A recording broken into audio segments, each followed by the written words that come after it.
All right. How y'all doing, everybody? You know who I am. As you always know, just keeping it real is the only thing I know how to do. You see the banner, that's what I do. I keep it real for you. I got a good one for you.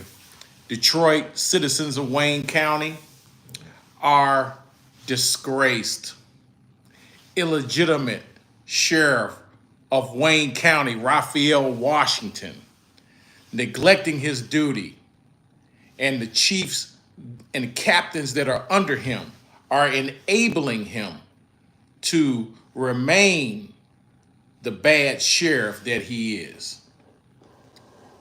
As you know, today on Channel 7's website, there's a story about a sheriff supervisor, Lieutenant Martinez, and the action that Sheriff Rafael Washington, his chief of jails, Robert Dunlap, and his undersheriff, Mike Jaffer, failed to take action on until they was forced to take action on it. And the neglect of duty by the Wayne County Sheriff's Internal Affairs Section, headed by Captain Reed Chackabarty. There's a victim in this situation of domestic violence. You know, men who jump on women are punks. You know, if a woman doesn't do what a man wants him to do, he want to jump on her. But in this situation, it went a lot further than that. It was a flat out beat down by Lieutenant Martinez up on his live-in girlfriend, who happens to be a deputy with the sheriff's department that Lieutenant Martinez works for. The victim's name in this matter is not significant at this time.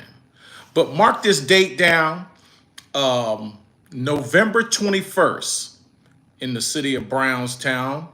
I think that'll be at the 33rd District Court of Woodhaven. That's the next court date on this domestic violence situation concerning Lieutenant Martinez and his beatdown of his live-in girlfriend, who just happens to be a deputy sheriff herself. And before I get into the details of this entire situation, be sure to like and subscribe to my channel that you're watching right now. It really helps out my channel, and I really appreciate it. Please like and subscribe for future content, and I thank you in advance on that. Now, on November 6th of this year, November 6th, Lieutenant Martinez assaulted a fellow deputy who happens to be his girlfriend, made her look like a raccoon, punches to the face and everything. Now, let me backtrack a little bit, because you can get a lot of meat and potatoes also from investigative reporter Ross Jones from Channel 7. This entire situation that I'm speaking on is on the Channel 7 website, and I'm sure it'll be recycled again on Channel 7 tonight at 11 o'clock. But there are some other details that was left out of that news reporting by Ross Jones, and I'm going to give it to you. Okay, the first thing is that the same day that Sheriff Rafael Washington invited himself to the Victims' Rights Bill signing by Governor Whitmer, it was the same day that Lieutenant Martinez domestically assaulted his live-in girlfriend, who happens to be a deputy, the same day. Now, nobody can tell me that when Sheriff Rafael Washington left the Victims' Rights Bill signing that he invited himself to, that he was not made aware of the assault that took place by one of his lieutenants. Okay. Now, going forward a couple days, the lieutenant was eventually charged and arraigned in Brownstown. And I believe the city of Brownstown is represented by the 33rd District Court. And ultimately, he was released, only to go back to work as an officer. Now, you know, when officers are involved in domestic violence, the first thing that happens is that their police authority is pulled. What that means is that they can't represent themselves as a police officer, and they cannot act as a police officer, and they cannot carry a weapon under the authority of the chief or sheriff of that department. And that's what happened. But he was still allowed to return to work and work as a supervisor amongst male and female deputies. Now, when Lieutenant Martinez first went back to work, because I guess the court paperwork was moving slow, the sheriff knew about it. Rafael Washington knew about it. His undersheriff, Mike Jaffer, knew about it. And Robert Dunlap knew about it. And the captain of internal affairs, Mr. Reed Chackabarty, and I'll get back on him in a minute, they knew about it, but they still allowed him to go back to work with a departmental vehicle, driving it back and forth to Brownstown, back to downtown Detroit. And he was still working in the same building as the deputy who he assaulted, his girlfriend. And he was only moved from that situation when the vice president of the Wayne County Deputy Sheriff's Association got involved. Now, let me tell you about this one. The current vice president of the Wayne County Deputy Sheriff's Association Union is Ms Robin Hornbuckle. She is one of the most serious women that I know. And I've been knowing that woman for over 31 years. And she holds a position with the Victims' Right Advocacy Group headed by Governor Whitmer in Michigan. She appointed the vice president of my former union, Ms. Robin Hornbuckle, to that committee. So she went to the sheriff. She went to the sheriff's attorney and said, this man needs to be moved away from his victim. The sheriff's attorney said that we don't move people based on what you're saying and what some investigative reporters may be saying. So he was not moved. She went to the sheriff. The sheriff refused to remove my man until after the fact, when they knew the heat was about to be on. So they moves him to another jail, which is just across the street. Okay. Didn't take any action until forced by the union vice president. Okay, now, they're covering this situation as much as they could. Sheriff Rafael Washington covered for Lieutenant Martinez as long as he could, and with the blessing of the sheriff. Now, how does that happen? Well, you got the current sheriff of Wayne County, Rafael Washington, already embroiled in domestic issues himself. As you know, if you look on my Facebook page, anybody can go to my Facebook page, it's my real name, Frank Wood, and pull up all the Rafael Washington BS from the last 3 or 4 years with his sexual harassment lawsuits that had to be settled by the county for him, getting back rubs from fellow deputies, peeping Tom incidents on his ex-wife, you know, looking through the windows and what have you, cussing out the union president, cussing out sergeants on the job, cussing out his executive staff members who happen to be female, grabbing the backside of female staffers at sheriff headquarters, forcing the then sheriff Benny Napoleon to remove a star off of his collar, as you heard me say many times before, as punishment for putting his hands on a female staffer at sheriff headquarters. That has a lot to do with the hesitation of the sheriff not acting. And then you got his 3-star deputy chief, Robert Dunlap. He doesn't want to deal with any domestic issues that come up because he himself, when he was an assistant chief with the city of Detroit, he ordered officers to illegally stop a female love interest of his, illegally detain her, and all this good stuff. And that situation is on my Facebook page as well. And then you have the undersheriff of Wayne County, Mike Jaffer. The undersheriff of Wayne County, Mike Jaffer, did absolutely nothing. Nothing. He didn't say nothing for or against the situation, just didn't do nothing. You would think at the minimum, if the sheriff didn't take action because of his past, that the undersheriff would step up because he is directly underneath the sheriff to take action on this domestic abuser who beat a deputy up, making her look like a raccoon, forcing her to wear makeup and everything at work, you know? And then you got the captain of internal affairs, Reed Chackabarty.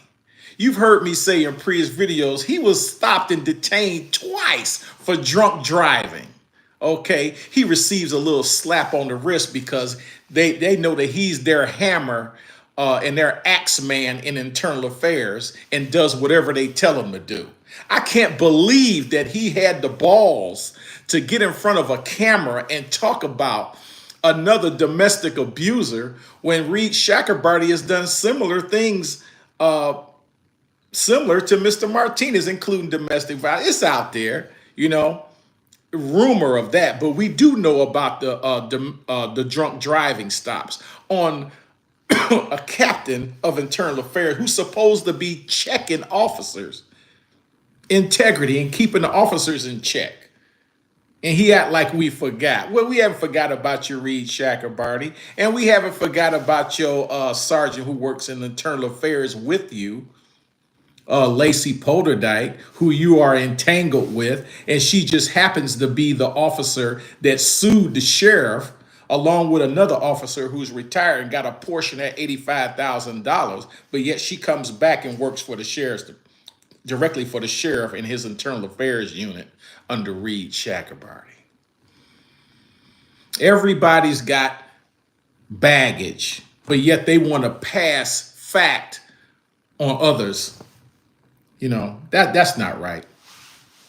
Now, they just recently, Ross Jones cornered Martinez up the other day and asked him for an interview. Did he think it was right for him to be working after he assaulted an officer? I'm sure she had to receive medical attention. And ask yourself this question. How does Lieutenant Martinez get arrested by Brownstown PD for domestic violence? He lies to the police about what happened. The police interview his daughter, who was present in the home at the time of the assault of the officer, and the child told the police the truth. So they took him to jail. They ultimately released him. How does he get all this preferential treatment? You know, I mean, most officers that I knew that got arrested for domestic violence on the Wayne County Sheriff, they were suspended that day or the next day at the minimum with their powers removed. And most of the time, sometimes it's suspended without pay. That was the precedent. And from what we hear, according to the Channel 7 investigative report by Ross Jones, that he's suspended with pay until he goes to court on November 21st. Remember that date, November 21st, they go back to court. I checked, so I know. Now, what about Lieutenant Martinez's child? You know, I don't know how old she is. Evidently, she's old enough to talk, so she's probably 5 or 6 years old, something like that, maybe a little older. But she told the police everything. Put her in a headlock, choked her, punched her with a fist, took her to another room, punched her in the fist. What about her safety? Because at some point, Martinez is going to get suspended without pay, okay? And if his daughter is in his custody, he's going to feel a certain kind of way knowing that his daughter advised and told the truth to the police. So there needs to be some monitoring of Lieutenant Martinez and his daughter, because if he beat the hell out of a girlfriend that he knew that was an officer on the department, who knows what he might do to his child if he's angry again, and he's a drinker. Maybe that was the reason why discipline was so slow with internal affairs, because The internal affairs captain sucks on the bottle too and been stopped twice. And why police action never happened with him like it should have happened, that remains to be seen. Maybe he identified with him because they're both drinkers. But I know a lot of drunks that don't beat their wives and girlfriends and significant others, you know. So there needs to be some supervision of his daughter. Okay. Now, let me get to another issue with this situation. What about the victim? That is the most important thing about this whole situation. The sheriff didn't take action. The deputy chief of courts and jails didn't take action. The undersheriff took slow action. Internal affairs, who is charged with policing the police and enforcing discipline, they were slow to act. Who is looking out for the victim right now? Who is helping her navigate the domestic violence hurdles and the procedures and get her mind right so she can go to court on November 21st? Because I'm sure if she doesn't show up in court because she's feeling a certain kind of way, you know, this could let this guy off the hook, so to speak.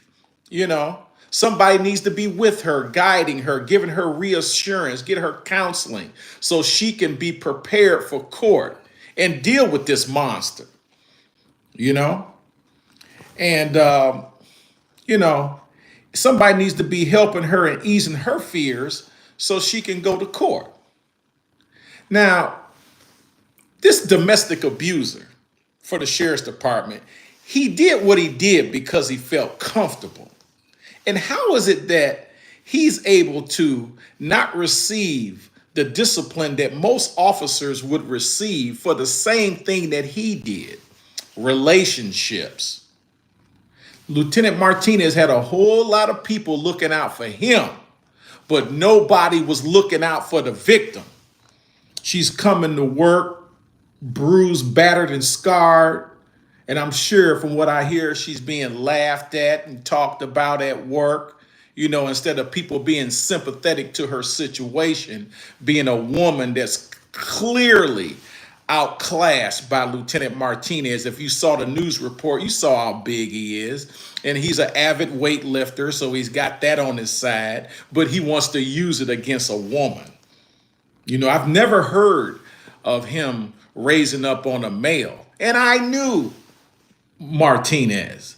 And he didn't seem like the type of person that he's being portrayed at this time. He didn't give me any indication that he was a domestic abuser. From what I know, he's a good guy until now, you know.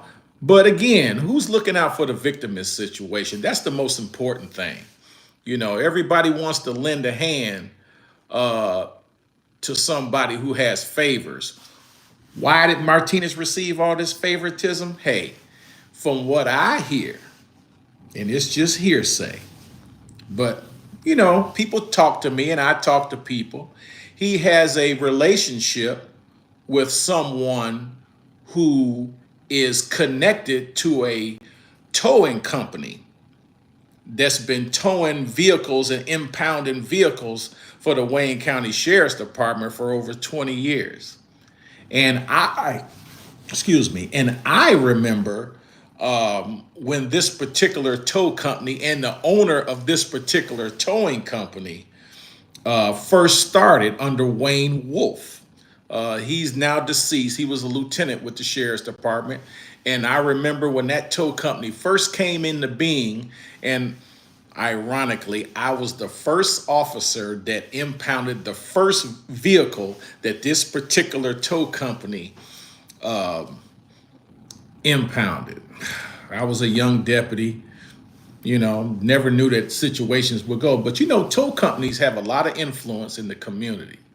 And if Lieutenant Martinez has a relationship that resulted in a child with a relative from this particular tow company, and this particular tow company impounds scores of vehicles for the Sheriff's Department. I don't know if that contract is still in the play right now, but they were a major powerhouse in vehicles and push-offs that came into question with these illegal impounds, not releasing vehicles to people, stuff like that. And if he has a relationship with those people who own a very lucrative tow income. That can probably explain the slow action that was taken on his domestic violence situation, even though it was handled by another agency downriver, Brownstown PD. They did their job.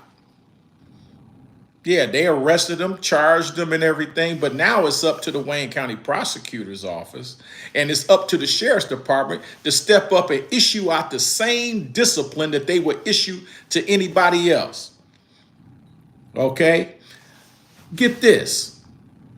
This issue happened on November 6th. If I was Martinez, if I, Frank Wood, the Wood Dog, you see what I'm saying? If the Wood Dog had done what he did, I guarantee you with all moral certainty that I would have been, I would have been charged and arrested just like him. I would have been barred from any county facilities. They wouldn't allow me to go back to work. They would have probably came to my house and retrieved their badges, their IDs, their guns, their handcuffs, uniforms, all because it was me. But you get a guy like him getting a break all over the place, and now everybody knows what's going on. But while, Sheriff Rafael Washington probably could have got a pass if he had stepped away from that domestic violence bill signing that he obviously invited himself to, because Governor Whitmer is not a fan of Rafael Washington. And I know he wasn't invited, even though other law enforcement officers was there. I saw James White, that honorable man that he is, and other officers, but Rafael Washington, nobody wanted nothing to do to him because of his history with women in the community, grabbing backsides of women without permission, asking for back rubs from deputies and talking to women in the community anytime he may want to. Just go on my Facebook page. You'll see it all. But in closing, the Wood Dog just wants to say this. Ladies in Wayne County, we need a new sheriff in Wayne County. The ladies in Wayne County are the most serious voters in Wayne County. The women in Wayne County outvote the men 5-1. Ladies, if you don't do anything else next year, do not vote for Sheriff Rafael Washington to retain his position. There needs to be a new sheriff in this town that's going to take care of business, do what he's supposed to do, and hold people accountable like he would hold anyone else accountable. Somebody's going to get in front of a situation and not be behind it. A man that knows how to talk to women like he got some damn sense. A man that knows how to respect women and keep his hands to himself, if nothing else. And with that, this is the Wood Dog, and I'm just keeping it real. Because keeping it real, as I've said many times, is the only thing that I know how to do. And dealing with a sheriff like Rafael Washington, ladies and gentlemen, we need to do better. We need to do better. The state is laughing at Wayne County. They're laughing at us. They're laughing at the Sheriff's Department that I retired from with over 30 years of service, and many other retirees that I talked to. They're ashamed to tell people that they retired from the Wayne County Sheriff's Department because the inactive behavior of this Wayne County Sheriff and his chiefs, only a few of them, the rest of them are good to go. But do not vote for Sheriff Rafael Washington based on what I told you here today, what you're going to see when you see that news report by Ross Jones from Channel 7, what you're going to see on my Facebook page under Frank Wood. And this is my segment, Just Keeping It Real, on the YouTube platform. Just keeping it real. Thank you very much, everybody. And I'm out.